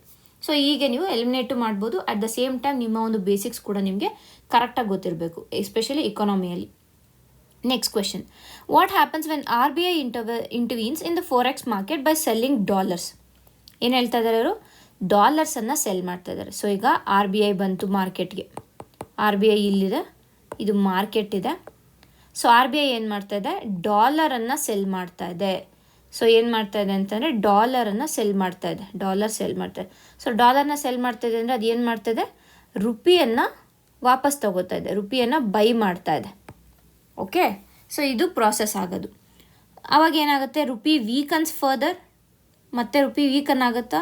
ಚಾನ್ಸೇ ಇಲ್ಲ. ಯಾಕೆ ಅಂತಂದರೆ ಯಾವಾಗ ಡಾಲರನ್ನು ಸೆಲ್ ಮಾಡ್ತಾರೆ ಮಾರ್ಕೆಟಲ್ಲಿ, ಇಲ್ಲಿ ಡಾಲರ್ನ ಅವೈಲಬಿಲಿಟಿ ಏನಿದೆ, ಡಾಲರ್ನ ಅವೈಲಬಿಲಿಟಿ ಇನ್ಕ್ರೀಸ್ ಆಗುತ್ತೆ. ಡಾಲರ್ ಅವೈಲಬಿಲಿಟಿ ಇನ್ಕ್ರೀಸ್ ಆದಾಗ, ಅಂದರೆ ಅವೈಲಬಿಲಿಟಿ ಅಂದರೆ ಇಲ್ಲಿ ಸಪ್ಲೈ, ಯಾವಾಗ ಡಾಲರ್ನ ಸಪ್ಲೈ ಇನ್ಕ್ರೀಸ್ ಆಗುತ್ತೆ ಅದರ ವ್ಯಾಲ್ಯೂ ಏನಾಗುತ್ತೆ, ಡಿಕ್ರೀಸ್ ಆಗುತ್ತೆ. ಅಟ್ ದ ಸೇಮ್ ಟೈಮ್ ಇಲ್ಲಿ ರುಪಿಯನ್ನು ಬೈ ಮಾಡ್ತಾ ಇರೋದು. ಸೊ ರುಪಿ ಬೈ ಮಾಡ್ತಾ ಇರೋದು ಅಂತಂದರೆ ರುಪಿಯ ಒಂದು ಅವೈಲಬಿಲಿಟಿ ಅಥವಾ ರುಪಿಯ ಒಂದು ಸಪ್ಲೈ ಏನಿದೆ, ಇಲ್ಲಿ ಸಪ್ಲೈ ಕಡಿಮೆ ಆಗ್ತಾ ಇದೆ. ಸೊ ಆಬ್ವಿಯಸ್ಲಿ ವ್ಯಾಲ್ಯೂ ಇನ್ಕ್ರೀಸ್ ಆಗಬೇಕು. ವ್ಯಾಲ್ಯೂ ಇನ್ಕ್ರೀಸ್ ಅಂದರೆ ಇಟ್ ಇಸ್ ಆಪ್ರಿಸಿಯೇಷನ್, ಅಥವಾ ರುಪಿ ಸ್ಟ್ರೆಂದನ್ ಆಗ್ತಾ ಇದೆ ಅಂತ ನಾವು ಇಲ್ಲಿ ಹೇಳ್ಬೋದಾಗುತ್ತೆ. ಅಂದರೆ 90 ರೂಪೀಸ್ ಇದ್ದಿದ್ದು ಮತ್ತೆ 85 ರೂಪೀಸ್ಗೆ ಹೋಗೋದನ್ನ ಅಪ್ರಿಸಿಯೇಷನ್ ಅಂತ ಹೇಳೋದು. ಇಲ್ಲಿ ರುಪಿ ಸ್ಟ್ರೆಂಥನ್ ಆಗುತ್ತೆ ಅನ್ನೋದು ನಮ್ಗೆ ಗೊತ್ತಾಯಿತು. ಸೊ ಇದು ಕರೆಕ್ಟ್ ಆನ್ಸರ್. ಇನ್ನು ಡಾಲರ್ ಸಪ್ಲೈ ಫಾಲ್ಸ್. ಇಲ್ಲಿ ಸಪ್ಲೈ ಏನಾಗ್ತಿದೆ ಡಾಲರ್ದು ಇನ್ಕ್ರೀಸ್ ಆಗ್ತಿದೆ, ಫಾಲ್ ಎಲ್ಲ ಆಗ್ತಿದೆ. ಸೊ ಇದನ್ನ ಆರಾಮಾಗಿ ತೆಗಿಬೋದು. Interest rate automatically change, automatically ಏನಾಗುತ್ತೆ ಆಗೋದಿಲ್ಲ. ಸೊ ಹಾಗಾಗಿ ಇಲ್ಲಿ ಆರಾಮಾಗಿ ನಮಗೆ ಆನ್ಸರ್ ಸಿಕ್ತು. ಆ್ಯಂಡ್ ಈ ಕ್ವೆಶನ್ ಏನಿದೆ ನಮ್ಮ ಒಂದು ಬೇಸಿಕ್ಸ್ ರುಪಿ ಡಿಪ್ರಿಸಿಯೇಷನ್ ಕಾನ್ಸೆಪ್ಟ್ ನಮ್ಗೆ ಕರೆಕ್ಟಾಗಿ ಗೊತ್ತಿದ್ರೆ ಆ್ಯಂಡ್ RBI ಅದಕ್ಕೆ ತಗೊಳ್ಳೋ ಮೆಜರ್ಸ್ ಗೊತ್ತಿದ್ರೆ ನಾವು ಆರಾಮಾಗಿ ಇಷ್ಟೆಲ್ಲ ತಲೆ ಉಪಯೋಗಿಸೋಷ್ಟೇ ಇಲ್ಲ, ಡೈರೆಕ್ಟಾಗಿ ನಾವೆಲ್ಲ ಆನ್ಸರ್ನ ಟಿಕ್ ಮಾಡ್ಬೋದು. ಸೊ ನಮ್ಮ ಬೇಸಿಕ್ಸ್ ಏನಿದೆ, ಬೇಸಿಕ್ಸ್ ಇಸ್ ವೆರಿ ಇಂಪಾರ್ಟೆಂಟ್. ನೀವು ನಿಮ್ಮ ಬೇಸಿಕ್ಸನ್ನು ಸ್ಟ್ರಾಂಗ್ ಮಾಡ್ಕೋಬೇಕಾಗತ್ತೆ. Next question, higher US interest rates tend to do what ಅಂತ ಕೇಳ್ತಾ ಇದ್ದಾರೆ. Strengthen the rupee, attract investment away from India, reduce the value of the dollar, lower US bond yields. ಇಲ್ಲಿ ಏನಾಗುತ್ತೆ, higher US rates ಏನು ಮಾಡುತ್ತೆ ಅಂತ ಕೇಳ್ತಾ ಇರೋದು. ಈಗ ಎಕ್ಸಾಂಪಲ್ ತೊಗೊಳೋಣ. ಫಸ್ಟ್ ಏನಿದೆ, ಸ್ಟ್ರೆಂಥನ್ ದ ರುಪಿ ಅಂತ ಹೇಳ್ತಾ ಇದ್ದಾರೆ. ಇವಾಗ ಆಗ್ತಾ ಇರೋದೇನು, ರುಪಿ ಡಿಪ್ರಿಸಿಯೇಷನ್ ಆಗ್ತಾ ಇದೆ. ಸ್ಟ್ರೆಂಥನ್ ಹೆಂಗೆ ಮಾಡುತ್ತೆ, ಚಾನ್ಸೇ ಇಲ್ಲ. ಈಗ US ಅಲ್ಲಿ ಇಂಟ್ರೆಸ್ಟ್ ರೇಟ್ ಜಾಸ್ತಿ ಮಾಡಿದ್ದಾರೆ, ಓಕೆನಾ. ಇದು USA, ಇದು ಇಂಡಿಯಾ. ಸೊ ಇಂಡಿಯಾದಲ್ಲಿರುವಂತಹ ಫಾರಿನ್ ಇನ್ವೆಸ್ಟರ್ಸ್ ಏನಿರ್ತಾರೆ, ಈ ಫಾರಿನ್ ಪೋರ್ಟ್ಫೋಲಿಯೋ ಇನ್ವೆಸ್ಟರ್ಸ್ US ಅಲ್ಲಿ ಇಂಟ್ರೆಸ್ಟ್ ರೇಟ್ ಜಾಸ್ತಿ ಕೊಡ್ತಾ ಇದ್ದಾರೆ ಅಂತಂದರೆ ಇಲ್ಲಿಂದ ಹಣ ತೆಗೆದವ್ರು US ಅಲ್ಲಿ ತಾನೇ ಇನ್ವೆಸ್ಟ್ ಮಾಡ್ತಾರೆ. ಯಾವಾಗ ಅವ್ರು ಇಲ್ಲಿಂದ ಹಣ ತೆಗಿತಾರೆ, ಅವ್ರು ಏನರಲ್ಲಿ ತೆಗಿತಾರೆ, ಡಾಲರ್ಸಲ್ಲಿ ತೆಗಿತಾರೆ. ಇಂಡಿಯನ್ ಮಾರ್ಕೆಟಲ್ಲಿ ಹಣನ ತೆಗೆದ್ರೆ ಅವರು ಡಾಲರ್ಸಲ್ಲಿ ತೆಗಿತಾರೆ. ಸೊ ಡಾಲರ್ಸಲ್ಲಿ ತೆಗೆದಾಗ ಮಾರ್ಕೆಟಲ್ಲಿ ಡಾಲರ್ಸ್ ಏನಾಗುತ್ತೆ, ಶಾರ್ಟೇಜ್ ಆಗುತ್ತೆ. ಡಾಲರ್ ಶಾರ್ಟೇಜ್ ಆದರೆ ಏನಾಗುತ್ತೆ, ಅದರ ವ್ಯಾಲ್ಯೂ ಇನ್ಕ್ರೀಸ್ ಆಗುತ್ತೆ. ಅದರ ವ್ಯಾಲ್ಯೂ ಇನ್ಕ್ರೀಸ್ ಆದರೆ ರುಪಿ ವ್ಯಾಲ್ಯೂ ಏನಾಗುತ್ತೆ, ಡಿಕ್ರೀಸ್ ಆಗುತ್ತೆ, ಅಂದರೆ ರುಪಿ ಡಿಪ್ರಿಷಿಯೇಟ್ ಆಗುತ್ತೆ. ಇಲ್ಲಿ ಸ್ಟ್ರೆಂಥನ್ ಎಲ್ಲಾಗುತ್ತೆ, ಚಾನ್ಸೇ ಇಲ್ಲ. ಸೊ ಆಬ್ವಿಯಸ್ಸಾಗಿ ನಾವು ಡಿಲೀಟ್ ಮಾಡ್ಕೋಬೋದು ಅದನ್ನು. Next reduce the value of dollar. ಇಲ್ಲಿ ನಾನು ಏನು ಹೇಳಿದೆ, ಡಾಲರ್ ಶಾರ್ಟೇಜ್ ಆದಾಗ ಡಾಲರ್ ಸ್ಟ್ರೆಂಥನ್ ಆಗಬೇಕು. ಡಾಲರ್ ಹೆಂಗೆ ವ್ಯಾಲ್ಯೂ ಹೆಂಗೆ ರೆಡ್ಯೂಸ್ ಆಗುತ್ತೆ, ಚಾನ್ಸ್ ಇಲ್ಲ. ಲೋವರ್ US ಬಾಂಡ್ ಈಲ್ಡ್ಸ್, ಇದು ಒಂದು ಪಾಸಿಬಿಲಿಟಿ. ಬಟ್ ನಮಗಿಲ್ಲಿ ಮೋರ್ ಅಪ್ರೋಪ್ರಿಯೇಟ್ ಆನ್ಸರ್ ಬಂದು attract investment away from India. And this is one of the main reasons. ಈಗ ಸದ್ಯಕ್ಕೆ ನಮ್ಮ ಒಂದು ರುಪಿಯ ಮೌಲ್ಯ ಏನು ಕುಸಿತ ಆಗಿದೆ, this is the main reason. ನಾವು ಕರೆಕ್ಟಾಗಿ ಕರೆಂಟ್ ಅಫೇರ್ಸನ್ನು ಫಾಲೋ ಮಾಡ್ಕೊಂಡು ಹೋಗಿದ್ರೆ ಇದು ಆರಾಮಾಗಿ ಆನ್ಸರ್ ಮಾಡ್ಬೋದು ಅಂತ ಒಂದು ಕ್ವೆಶನ್ ಆಗಿರುತ್ತೆ. ಸೊ ಈ ಒಂದು ಕಾರಣದಿಂದ ಈ ರೀತಿಯಾಗಿ ವೇರಿಡ್ ಕ್ವೆಶನ್ಸ್ ಬರುವಂಥ ಕಾರಣ ನಾವು ಈ ಒಂದು ಆರ್ಟಿಕಲ್ನ ನೋಡಿದ್ದೀವಿ. ಎಂಟೈರ್ಲಿ ಬೇಸಿಕ್ಸ್ ಏನಿದೆ, ಬಿ ಥರೋ ವಿತ್ ಇಟ್. ಈಗ ಮುಂದಿನ ಆರ್ಟಿಕಲ್ ನೋಡೋಣ. Law providing immunity to CECs and ECs. So entirely ಇದು ಪ್ರಿಲಿಮ್ಸ್ ಪಾಯಿಂಟ್ ಆಫ್ ವ್ಯೂ ಅಲ್ಲಿ ನಾವು ನೋಡಿದಾಗ CEC ಮತ್ತು ECಗಳ ಅಪಾಯಿಂಟ್ಮೆಂಟ್ ಇರ್ಬೋದು, ಯಾವ ಆರ್ಟಿಕಲ್ ಕಾನ್ಸ್ಟಿಟ್ಯೂಷನಲ್ಲಿ ಅದಕ್ಕೆ ರಿಲೇಟ್ ಆಗಿದೆ ಅನ್ನೋದು ಬೇಕು, ಅವರ ರಿಮೂವಲ್ ಪ್ರೊಸೀಜರ್ ಗೊತ್ತಿರಬೇಕು, ಅವರ ಟೆನ್ಯೂರ್ ಗೊತ್ತಿರಬೇಕು, ಅವರ ಸ್ಯಾಲರಿ ಗೊತ್ತಿರಬೇಕು, ಮತ್ತು ಇನ್ನೇನು ಟರ್ಮ್ಸ್ ಆಫ್ ಸರ್ವಿಸ್ ಕಂಡೀಷನ್ಸ್ ಏನಿದೆ ಅದು ಗೊತ್ತಿರಬೇಕು. ಸೊ ಇಷ್ಟನ್ನು ಬೇಸಿಕಲಿ ನಿಮಗೆ ಗೊತ್ತಿರಬೇಕು. ಇದೆಲ್ಲ ನಮಗೆ ಫಿಂಗರ್ ಟಿಪ್ಸಲ್ಲಿ ಇರಬೇಕಾದಂಥದ್ದು. ಸೊ ಈಗ ಕ್ವೆಶನ್ ನೋಡೋಣ. Which of the following statements about election commission of India is or are correct? It is a constitutional body. Constitution specifies the number of election commissioners. The conditions of service of EC and CECs are determined by Parliament. First of all EC CEC ಏನಿದೆ ಅದು ಪಾಲಿಟಿಯಲ್ಲಿ ಬರುವಂಥ ಒಂದು concept ಆಗಿದೆ. And ನಾವು CEC ಒಂದು election commission ಏನಿದೆ, election commission being a constitutional body, ನಾವು ಅದ್ರ ಬಗ್ಗೆ ಕಂಪ್ಲೀಟ್ ಇನ್ಫಾರ್ಮೇಷನ್ ಓದಿರ್ತೀವಿ. ಸೊ ಆರ್ಟಿಕಲ್ 324 ಅಡಿಯಲ್ಲಿ ಒಂದು ಬರೋದು. So yes, it is a constitutional body. Constitution specifies the number of election commissioners. ನಮ್ಮ ಕಾನ್ಸ್ಟಿಟ್ಯೂಷನ್ ಏನಿದೆ, ಇಟ್ ಈಸ್ ಇವಾಲ್ವಿಂಗ್ ಕಾನ್ಸ್ಟಿಟ್ಯೂಷನ್ ಒಂದು. ಸೊ ಯಾಕೆ ಎವಾಲ್ವ್ ಆಗ್ತಾ ಇದೆ ಅಂತಂದರೆ ಆಗಿನ ಕಾಲಕ್ಕೆ ಏನು ಬೇಕೋ ಆ ಪ್ರೊವಿಷನ್ಸ್ನ ಅಲ್ಲಿ ಇನ್ಕ್ಲೂಡ್ ಮಾಡಿದ್ದಾರೆ. ಆ್ಯಂಡ್ ಅಂದರೆ ಕಾಲಕ್ಕೆ ತಕ್ಕಂತೆ ಹೆಂಗೆ ಚೇಂಜ್ ಆಗಬೇಕು ಅದೇ ರೀತಿಯಾಗಿ ನಮ್ಮ ಕಾನ್ಸ್ಟಿಟ್ಯೂಷನ್ ಇವಾಲ್ವ್ ಆಗ್ತಾ ಬಂದಿದೆ. ಸೊ ಈಗಿನ ಮುಂದೆನೂ ಎವಾಲ್ವ್ ಆಗಬೇಕು ಅಂತಂದರೆ ಈಗಲೇ ಅವ್ರು ಸ್ಪೆಸಿಫೈ ಮಾಡಿಬಿಟ್ಟಿದ್ರೆ ನಂಬರ್ಸನ್ನು, ಅದಾಗುತ್ತಾ? ಆಗಲ್ಲ, ಚಾನ್ಸೇ ಇಲ್ಲ. ಬಿಕಾಸ್ ಅಲ್ಲಿ ಏನಾಗುತ್ತೆ, ಹೆಂಗೆ ಬೇಕೋ ಹಂಗೆ ಚೇಂಜ್ ಮಾಡ್ಕೋಬೇಕು. ನಮ್ಮ ಒಂದು ಕಾಲಕ್ಕೆ ಅನುಸಾರವಾಗಿ ನಾವು ಅದನ್ನು ಚೇಂಜ್ ಮಾಡಬೇಕಾಗಿರುವಂಥ ಕಾರಣ ಈ ರೀತಿಯಾಗಿ ಕಾನ್ಸ್ಟಿಟ್ಯೂಷನ್ ಸ್ಪೆಸಿಫೈ ಮಾಡಲ್ಲ. ಒಂದದು. ಎರಡನೇದು ಏನಂದರೆ ಕಾನ್ಸ್ಟಿಟ್ಯೂಷನ್, ನಮಗೊಂದು ಕಾನ್ಸ್ಟಿಟ್ಯೂಷನ್ ಸಂವಿಧಾನ ಏನಿದೆ ಇಲ್ಲಿ ಯೂಶಲ್ ಆಗಿ ಯಾವುದನ್ನು ಎಕ್ಸಾಕ್ಟಾಗಿ ಸ್ಪೆಸಿಫೈ ಮಾಡಿಲ್ಲ. ಇಂತಿಷ್ಟೇ ನಂಬರು ಈ ರೀತಿಯಾಗಿ ಎಲ್ಲೂ ಸ್ಪೆಸಿಫೈ ಮಾಡಿಲ್ಲ. ನೀವು ಯಾವುದೇ ಒಂದು ನೋಡಿದ್ರೂ ಕಾನ್ಸ್ಟಿಟ್ಯೂಷನ್ ಪ್ರಾವಿಷನ್ಸಲ್ಲಿ ಸ್ಪೆಸಿಫಿಕೇಷನ್ಸ್ ಇರೋದಿಲ್ಲ. ಸೊ ಹಾಗಾಗಿ ಇದು ತಪ್ಪಾಗುತ್ತೆ. ಸೊ ಇದೆರಡೂ ಹೋಯಿತು. The conditions of service and ECs and CECs are determined by parliament. Yes, ಇದು ಕರೆಕ್ಟು. ಯಾಕೆಂದರೆ ನಾವು CEC ಮತ್ತು CEC ಬಗ್ಗೆ ಓದಿದಾಗ ಈ ಒಂದು ಸ್ಟೇಟ್ಮೆಂಟನ್ನು ಓದಿರ್ತೀವಿ. ಸರ್ವಿಸ್ ಆಫ್ ಕಂಡೀಷನ್ಸ್ ಏನಿದೆ ಅದನ್ನು ಪಾರ್ಲಿಮೆಂಟ್ ಇದು ಮಾಡೋದು ಅಂತ. So 1 and 3 correct. Removal of chief election commissioner requires what ಅಂತ ಕೇಳ್ತಾ ಇದ್ದಾರೆ.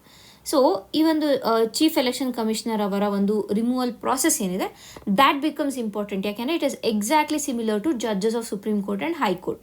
ಸೊ ಇಲ್ಲಿ ಆನ್ಸರ್ ಸಿಕ್ತು ನಮಗೆ.